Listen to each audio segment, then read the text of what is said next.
what I came up with is if they both apply at the same time, they can both get Aetna Plan G, Okay. and that would actually save them the most Okay. over the year. Okay. So one option, Aetna Plan G. How much is Aetna G? For Fred, it would be $145.87 a month, and for Wilma, it would be $90.10 a month. So, looking at Wilma's. Okay. Why did you figure you could do Aetna? What do you mean? Well, she had cancer 3 years ago. Right? One of the things you always want to look at is look at the health issues. Well, It's sort of a she trick was question, so I'm turning not putting you on the spot. 65, isn't she? So she wouldn't have to worry about it. She's turning 65.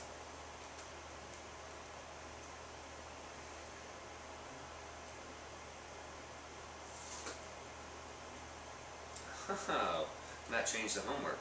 She's turning 65. She wasn't in classes past. Okay. So what website did you use? Did you use that one? I did. Okay. Everybody else go on there? Who else got Plan G? We stuck with a Plan F. Okay. What did you come up with a Plan F? It's still more expensive, but Right. it was going to save me still $100 a month. And who did you do a Plan F with? Drive people. Transamerica for Fred. You could put them both on Transamerica if they wanted to be on the same thing. It'd be cheaper, a little bit cheaper if he went to a Medico and she did a GCU. That was going to be the cheapest Okay. for them both to stay on the plan. So what did you get for Transamerica then? How much? Yep. $179 for Fred. 179. And what did you get for Wilma? If she goes to GCU, it's $115. Just round it up. Okay.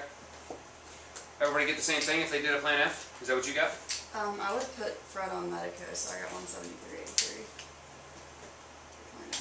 Okay. I gave Fred the Yeah, household discount because there's two of them living together and he was off on Medico. That's why. So we could do Medico for $168. Okay. Oh, I gave him the discount too, and I got $173 for him. So let's figure it out. Okay.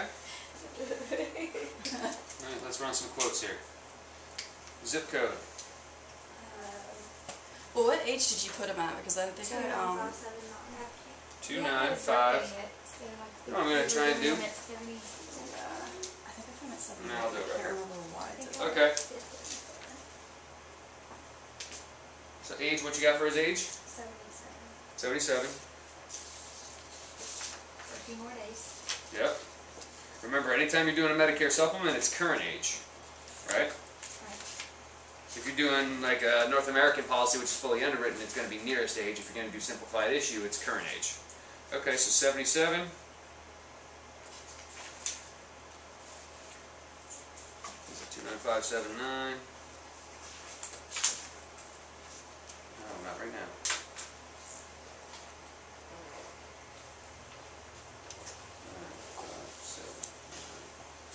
Okay.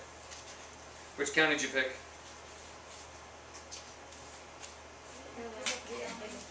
Got to make sure you go by counties because it'll come up.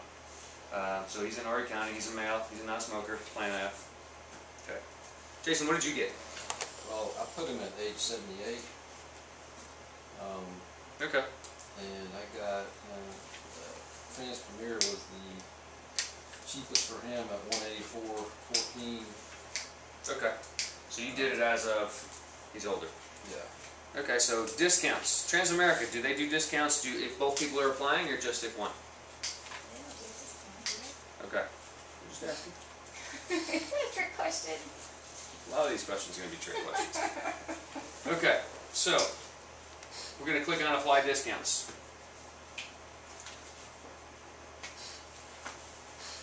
So you got Medico at 168? Is that what you said for the Plan F? That's what we have him if we left him on a Plan F. Okay. Now, if we did the Plan G, let's go here. I would do it on that, but that's probably not going to go as fast as the phone, so.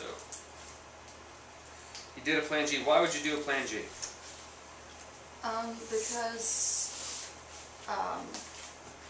at the end of the year, he ends up saving more money with a Plan G, because if you multiply his monthly, premium by 12 and then add on the $147 deductible, I did it as if he were a 78-year-old. Okay, so at 77, we're going to look at a Plan G. Okay? And you came up with who? Aetna? Yeah, I did. If they both apply together, they can get the discount.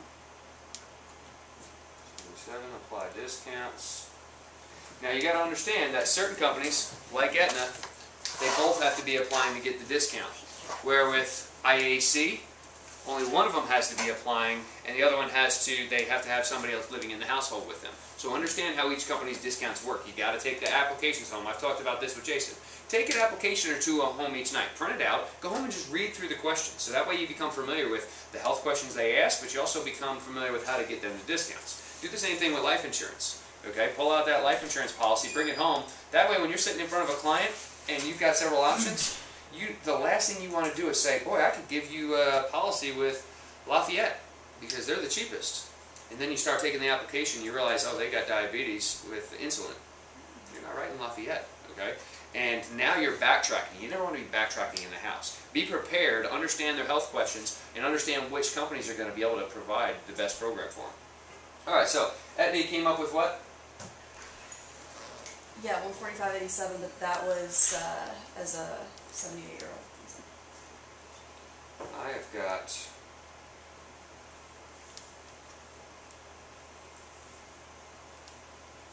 So I've got 143.09. Because that's going to be for 77, right? Okay, so we got 143.09. You got your calculator out?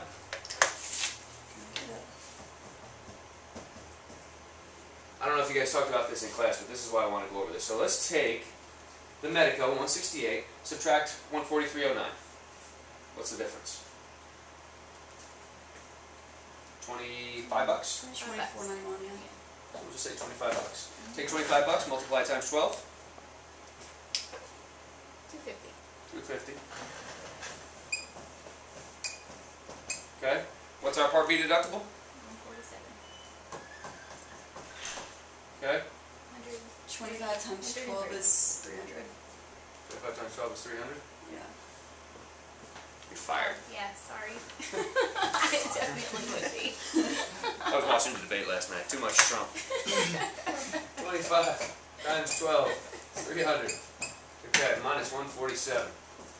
So it's going to be 153 savings throughout the year by going with a Plan G. You understand how I did that?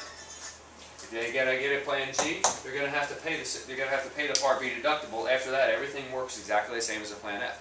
Now, the way you present that, you always want to present what you're doing in triplicate of choice. So you can present a Plan F, a Plan G, and maybe even a Plan N. That way you're not saying, well, do you want this, Mr. Fred, or don't you want it? You never ask, do you want it or don't you want it? You say, Fred, I can do this, this, or this. Which one do you want? That way they're picking the best one that fits them. Saying no is not an option. Which one do you want? Okay? Alright, so coming to Wilma, alright? Everybody agree on the $90 for the Plan G? Is that what we can come up with? Yes?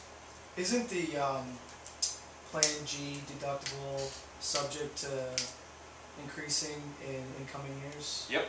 Oh. Who knows why that's important? Because They're going to have to medically qualify to go back to the Plan F if they want to. And it could cost them more money down the road. Yes and no. See, when the Part B deductible is going up, yes, they will have more out of pocket when they have a Plan G, okay? To pay that Part B deductible, they will have a higher out of pocket. So let's say the Part B deductible goes up to $225. They're going to have to pay more out of pocket. So that still is going to determine if they had $225 out of pocket, they're still saving $75. The thing to understand is that when that Part B deductible goes up, what plan covers the Part B deductible as part of their cost? So therefore, the premiums for the Plan F are already projected to increase as well. So this difference is going to be greater. Okay? So yes, that's a good question. The Plan G you are going to have to account for a higher deductible, but this is going to be higher premiums because it's paying for that higher deductible. Does that make sense? So you're going to have the same selling point when you're talking to the client. You're going to say, I can do this or I can do this. This is the savings that you'll have. And you say, Mrs. Jones, or Mr. Fred, I can do a Plan F, it covers everything. Some people like a Plan F because what it does is I pay a premium and it covers absolutely everything. I don't have to pay a premium. Or I don't have to pay a copay. Some people like the Plan G because they know that at the beginning of the year I'll pay a premium, but I'll also have to pay a little bit more when I first go to the doctor. But after that, I save money overall for the year. Which is more important to you? Do you just want it out of sight, out of mind, or do you want to be the cheapest overall for the year? And they'll make a decision. Some people don't want to mess with a G because, look at it this way. Let's say they pay the monthly premium for Aetna at $143, right? They go to the doctor in January. Their deductible is $147. The bill's $200. The first $147 they're paying. So they're paying about $290 first month. Some people don't have that. Some people can budget for a supplement, they can budget for this, they may not be able to budget double that. So that's something to be aware of when you're presenting it. And make sure you discuss it with your clients so that way they're not surprised when they get that first deductible payment and now they're like, oh my gosh, what did my agent put me into? You always want your client to feel like you did the right thing for them and you put them in the best position possible. This is the best position possible if you're saving money overall, but it may not be the best position for them if they haven't budgeted for twice this in January or February. Make sense? Alright. What else did we come up with as far as homework?